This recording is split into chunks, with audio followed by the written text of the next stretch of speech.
Hello अस्सलाम वालेकुम दोस्तों, सर्वेज इंसाइक्लोपीडिया में आपको खुशामदीद कहते हैं। दोस्तों, आप जानते हैं कि हम वैक्सीनेटर्स की जॉब्स की प्रिपरेशन कर रहे हैं और आज हमारा लेक्चर नंबर 13 है। हम target disease of EPI discuss कर रहे हैं, जिसमें हमने पोलियो भी डिस्कस कर लिए और टीबी भी डिस्कस कर लिए पिछले लेक्चर्स में। तो आज हम एक और डिजीज़ डिस्कस करेंगे, डिप्थेरिया, जिसके बाद मैं आपको एमसीक्यूज़ भी दूंगा, उसके आंसर्स भी आपको बताना है कमेंट करके। तो अगर मेरा चैनल सर्वेज इंसाइक्लोपीडिया सब्सक्राइब नहीं किया तो सब्सक्राइब कर ले, ताकि आपके पास मज़ीद वीडियोज़ मेरी आ सके। तो आइए चलते हैं लेक्चर की तरफ आज की।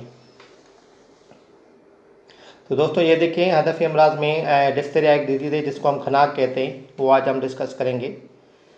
तो वो क्या होती है और उसके सिम्टम्स क्या होते हैं, उसकी वैक्सीनेशन कौन सी होती है और वो वैक्सीनेशन कब कब होती है, वो भी हम डिस्कस करेंगे।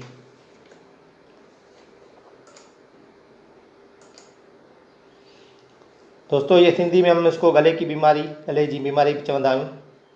तो व्हाट इज़ डिप्थेरिया, तो हम देखते हैं क्या है। दोस्तों, ये देखिए, diphtheria is caused by infection with a bacterium called corynebacterium diphtheriae. तो ये खनाक एक जरासीम के इन्फेक्शन की वजह से होता है, जिसको कोराइनी बैक्टीरियम डिप्थेरी कहते हैं। तो दोस्तों, हम पहले लेक्चर्स में पढ़ के आए हैं कि टीबी किस वजह से होती है, माइकोबैक्टीरियम से होती थी टीबी, पोलियो किस वजह से हो रही थी, पोलियो वायरस से। तो ये किस वजह से हो रही है, ये आपको याद करना है। देखो, ये कोराइनी बैक्टीरियम, ये इसका नाम है जिस बैक्टीरियम से होती है, ये एक बैक्टीरिया की वजह से होती है। ये भी एक इंपॉर्टेंट क्वेश्चन है। तो पोलियो वायरस की वजह से हो रहा था, टीबी बैक्टीरिया की वजह से हो रही है, और डिप्थेरिया भी बैक्टीरियम की वजह से हो रही है। ठीक है, ये आपको इंपॉर्टेंट पॉइंट याद करनी है। ये जो मैं रेड हाईलाइट करता हूँ, ये आपको इंपॉर्टेंट होती है, ये आपको याद करनी होती है पॉइंट्स, और ये इसके ही क्वेश्चन आते हैं ज़्यादातर, जो मैंने पॉइंट्स हाईलाइट्स किए हैं। आगे हम देखेंगे कि कैसे फैलती है। देखें, these bacteria are usually spread in droplets of moisture coughed into the air. तो ये बैक्टीरिया आमतौर पर हवा में खांसी या नमी की बूंदों में फैलते हैं। ठीक है, जब कोई खांसता है तो ये हवा में ड्रॉपलेट्स जब होते हैं, तो उसको अगर कोई इनहेल करता है तो उससे ये फैलती है। The bacteria then multiply in the mouth और in the throat of the individual who breathe them in. इसके बाद बैक्टीरिया उस शख्स के मुंह या गले में बढ़ जाते हैं जो उनमें सांस लेता है। ठीक है, अगर किसी को ये इन्फेक्शन है पहले से ही और वो खांसता है और कोई और उसके सामने बैठा होता है, तो उसको भी ये बीमारी लग सकती है, डिप्थेरिया। तो ये सारी चीज़ें मैं इंग्लिश में भी लिख रहा हूँ, उर्दू में भी लिख रहा हूँ, क्योंकि टेस्ट उर्दू में भी आ सकती है। ठीक है, और पिछली दफ़ा भी उर्दू में आई थी, तो ये उर्दू में आपके लिए पढ़ना ज़रूरी है। और बुक मैंने जो आपके साथ व्हाट्सएप ग्रुप में शेयर करी थी उर्दू की, वो आप ज़रूर पढ़ें। उसमें कुछ इन्फॉर्मेशन कम है, लेकिन वो अच्छी बुक है। उसमें से आपको बहुत सारे वैक्सीनेशन के क्वेश्चंस हो जाएंगे। आगे चलते हैं। बुलेट पॉइंट्स हैं, ये मेन पॉइंट्स जो मैंने आपके लिए बनाई हैं। ये मैं बुक की हेल्प से भी नोट्स बना रहा हूँ, और मैं कोशिश कर रहा हूँ कि इंटरनेट में भी जो अच्छा मवाद हो वो भी आपके साथ इसी जो प्रेजेंटेशन होती है मैं इसी में शेयर कर दूँ। तो खनाक डिप्थेरिया बहुत ही संगीन मुतअद्दी इन्फेक्शस बीमारी है। मुतअद्दी हम इन्फेक्शस को कहते हैं, जो एक पर्सन से दूसरे पर्सन को हो लगे, तो ये एक मुतअद्दी बीमारी है या इन्फेक्शस बीमारी हम कह सकते हैं डिप्थेरिया। डिप्थेरिया कोराइनी बैक्टीरियम जरासीम से होती है। ये पहले पॉइंट डिस्कस करके आए हैं कि ये इसका नाम कोराइनी बैक्टीरियम है, डिप्थेरिया। ये बीमारी ज़्यादातर सर्दियों में फैलती है। ये आपको पॉइंट याद करनी है कि सर्दियों में ज़्यादातर ये बीमारी लगती है। गले की बीमारी होती है गले की, तो ये सर्दियों में लगती है ज़्यादातर। उम्र 15 साल से कम उम्र के बच्चों को लगती है जिनको इस बीमारी से बचाव का टीका नहीं लगा हो। तो वैक्सीनेशन इसलिए ज़रूरी है कि बीमारी नहीं लगी। अगर किसी बच्चे को अगर नहीं लगा हुआ टीका और 15 साल से उम्र कम है, तो उसको बीमारी लगने के बहुत चांसेस हैं। तो ये उम्र 15 साल के कम उम्र के बच्चों को लगती है। ये बीमारी ज़्यादातर गले और नाक पर हमला करती है। ठीक है, हम वो पढ़ के आए थे BCG, और वो ट्यूबरकुलोसिस पढ़ के आए थे, वो लंग्स पे कर रही थी ज़्यादातर अटैक, और जो पोलियो वायरस था वो नर्वस सिस्टम पर अटैक कर रहा था। और ये देखिए, ये बीमारी किस पे अटैक करती है, गले और नाक पर ज़्यादा हमला करती है। तो ये पॉइंट्स आपको याद करनी है। जरासीम से निकलने वाला जहर 2 से 6 हफ्ते खून में जज़ब होकर ऐसा भी निज़ाम पर हमला असरअंदाज होता है जिससे जिस्म के मुख्तलिफ हिस्सों में फालिज होता है, और कभी कभी दिल के निज़ाम को भी मुतासर और करता है, और मौत भी वाक़ई हो सकती है। तो ये देखें, 2 से 6 हफ्ते खून में जज़ब होता है, उसके बाद ऐसा भी निज़ाम मतलब नर्वस सिस्टम पर अटैक करता है। इसके बाद हमें फालिज हो सकता है उस बंदे को जिसको ये लगी होती है, और कभी कभी दिल के निज़ाम को भी मुतासर कर सकती है। तो ये बीमारी बहुत ही संगीन है, इसको मतलब इसका क्या रखना है। ये 2 से 6 हफ्ते देखो खून में ज़्यादा बकरी, ये भी सवाल आ सकता है।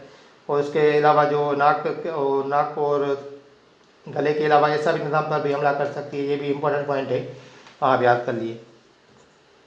ये देखें, ये सारे सिम्टम्स हैं जो डिफ्थेरिया है या खनाक है। A thick grey membrane covering your throat and tonsils, sore throat, गले में खराश या खरदारपन होता है, आपकी गर्दन में सूजी गदूद होते हैं, सांस लेने में दुश्वारी या तेज़ी से सांस लेने में दुश्वारी, नाक बहता है, बुखार और सर्दी लगती है और बेचैनी होती है। ये सारे इसके सिम्टम्स है जो कि खनाक की बीमारी में होते हैं। जैसे मैं पोलियो की जो थी बीमारी और ट्यूबरक्लोसिस की भी हमने सिम्टम्स पढ़ी थी, इसके सिम्टम्स ये हैं। ये सारे सिम्टम्स आपको पता होने चाहिए। अब ये जो पॉइंट है ये दोनों इम्पॉर्टेंट है, क्योंकि हमें वैक्सीनेशन डिस्कस करनी है। वैक्सीनेशन में जो वैक्सीनेशन होती है वो मेन इंपॉर्टेंट चीज़ होती है। पहले तो आपको पता होना चाहिए कि वो बीमारी है क्या, उसके बाद उसकी वैक्सीनेशन आती है, ठीक है। अभी हम जो फोकस कर रहे हैं वो बीमारी पे फोकस कर रहे हैं। जब हम वैक्सीनेशन पे आएंगे तो हम डिटेल में वैक्सीनेशन को पढ़ेंगे, जिसकी जो वैक्सीनेशन है। तो मैं अभी जस्ट 1 या 2 पॉइंट्स वो बता दूंगा कि वैक्सीनेशन कौन सी होती है, लेकिन हम जब डिटेल में वैक्सीनेशन को पढ़ेंगे तो वो सारी चीज़ें डिस्कस करेंगे जो अभी हम मिस कर रहे हैं। तो अभी फ़िलहाल आप उसको देख लें कि कौन सी वैक्सीनेशन यूज़ होती है और कब होती है। तो ये मैं थोड़ी अभी चीज़ें बता रहा हूँ बीमारी में। तो vaccination consist of pentavalent 3 doses of 0.5 ml each intramuscular administered to children less than 1 year of age according to the following schedule। तो वैक्सीनेशन जो होती है डिप्थेरिया की, वो पेंटावेलेंट वैक्सीन होती है। देखिए ये पेंटावेलेंट नाम लिखा हुआ है, पेंटावेलेंट। उसकी कितनी खुराकें होती है? 3 खुराक, 3 डोजेज होते हैं, जिसमें 0.5 मिलीलीटर हर एक इंट्रामस्कुलर। तो हर जो डोज होता है उसमें 0.5 मिलीलीटर हम इंजेक्ट करते हैं, और वो इंट्रामस्कुलर होती है, मसल में लगती है, अजलाती भी इसको उर्दू में हम कहते हैं। उसकी 3 खुराकें लगती है, ठीक है। इंट्रामस्कुलर तो ओपीवी क्या था, वो ओरल थी, और जो आईपीवी थी वो इंट्रामस्कुलर थी, ठीक है। और बीसीजी इंट्राडर्मल थी, वो डर्मल मतलब स्किन में लग रही थी, ये मसल्स में लग रही है, तो ये इंट्रामस्कुलर है। तो इसका 1 साल से कम उम्र के बच्चों को लगती है। उसका शेड्यूल मैं आपको बता रहा हूँ कि कब कब लगती है। और 0.5 मिलीलीटर लगती है ये वैक्सीन। ये आप शेड्यूल देख लें। 6 हफ्ते की उम्र में पहली खुराक लगती है, 10 हफ्ते की उम्र में दूसरी खुराक लगती है, और 14 हफ्ते की उम्र में तीसरी खुराक लगती है। ये पेंटावेलेंट वैक्सीन है। और पेंटावेलेंट क्या होती है वैक्सीन, वो भी मैं आपको बता देता हूँ कि क्या है। ये देखिए, पेंटावेलेंट वैक्सीन 5 वैक्सीनों का मुरक्कब है। तो ये पेंटावेलेंट वैक्सीन एक बीमारी पे नहीं लगती, लेकिन इसमें 5 बीमारियों की वैक्सीन शामिल होते हैं, इसलिए ये पेंटावेलेंट कहलाती है, ठीक है। इसलिए ये पेंटावेलेंट, इसमें खनाक, काली खांसी, तशनुज, हेपाटाइटिस बी और गर्दन तोड़ बुखार से बचाने की वैक्सीन शामिल है। ये सारी देखें 5 बीमारियाँ इधर लिखी हुई है। ये सारी 5 बीमारियों पे एक ही वैक्सीन लगती है, जो कि पेंटावेलेंट होती है। उसमें सारे अजला शामिल होते हैं, सारे वैक्सीन के। खनाक हम डिप्थेरिया को कहते हैं, काली खांसी पर्ट्यूसिस को कहते हैं, पर्ट्यूसिस तशनुज हम टेटनस को कहते हैं, हेपाटाइटिस बी और गर्दन तोड़ का हेमोफिलस इन्फ्लुएंजा होता है, ठीक है। ये देखिए इम्यूनाइजेशन शेड्यूल है इसका डिप्थेरिया के लिए। मैंने बताया था कि उसके लिए पेंटावेलेंट वैक्सीन लगती है। पेंटावेलेंट वैक्सीन सिर्फ इसके लिए नहीं लगती, इसमें ये बीमारियां भी होती है, diphtheria, pertussis, tetanus, hepatitis B और हेमोफिलस इन्फ्लुएंजा टाइप बी। तो ये सारी वैक्सीन के लिए एक ही वैक्सीन पेंटावेलेंट होती है। पेंटावेलेंट का पहला जो डोज होता है, देखें कब होता है, 6 वीक्स 6 हफ्ते की उम्र में। दूसरा डोज 10 वीक्स 10 हफ्ते की उम्र में। और पेंटावेलेंट 3 का डोज 14 वीक्स 14 हफ्ते की उम्र में। ये शेड्यूल आपको याद होना चाहिए। जैसे मैंने आपको पोलियो का डिस्कस किया था, ऐसे डिप्थेरिया का भी शेड्यूल आपको याद होना चाहिए। सारी बीमारियों का जो डोज होता है वो शेड्यूल, ये आपके लिए बहुत इंपॉर्टेंट है। या आप स्क्रीनशॉट लेके अपने पास सेव कर सकते हैं सारे शेड्यूल जो मैं आपके साथ डिस्कस कर सकता हूँ, ठीक है। और लास्ट में मैं एमसीक्यू देता हूँ, उसके भी आंसर्स आप ज़रूर बताया करें कमेंट करके, क्योंकि मुझे पता चलता है कि आप चीज़ें पिक कर रहे हैं। और जो मैं आंसर्स है उनके जो क्वेश्चंस पूछता हूँ, उनके आंसर्स इंशाल्लाह मैं उसकी अलग एक वीडियो बनाऊंगा, जिसमें जो मैंने सारे क्वेश्चंस पूछे हुए हैं उन सारों के मैं आंसर्स आपको बता दूंगा।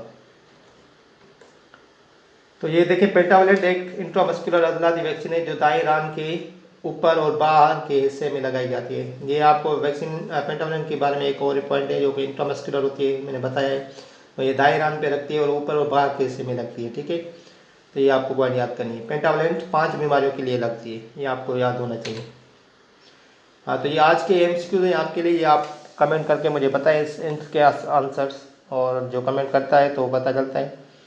तो ये इंपॉर्टेंट एमसीक्यू में देता हूँ, 2 एमसीक्यू लेता हूँ। इसके अलग से भी मैं एमसीक्यू हर टॉपिक के बना रहा हूँ, और जब बन जाएंगे कंप्लीट हर टॉपिक के मैं 10 या 15 MCQs बनाऊंगा इंशाल्लाह। तो जब पूरे कंप्लीट बन जाएंगे तो सारे MCQs आपके साथ शेयर कर दूंगा मैं। तो MCQs और बुलेट पॉइंट्स में अगर आपको नोट्स मिलेंगे तो वो आपके लिए बहुत फ़ायदेमंद भी होंगे, वो भी मैं इंशाल्लाह आपको प्रोवाइड कर दूंगा। तो ये आज के MCQ थे, ये आप देखें diphtheriae is caused bye dash diphtheriae. इसमें आपको ऑप्शन बताना है कि कौन सा राइट है, माइकोबैक्टीरियम है, रोटावायरस है, क्रोनीबैक्टीरियम है, कोनी वायरस है। और दूसरा MCQ है पेंटावैलेंट वैक्सीन इनमें से किस बीमारी के लिए नहीं लगती, तो आपको बताना है कौन सी बीमारी है जिसके लिए पेंटावैलेंट नहीं लगती। तो ये 2 MCQ है, आप कमेंट करके मुझे आंसर इसका बताएं।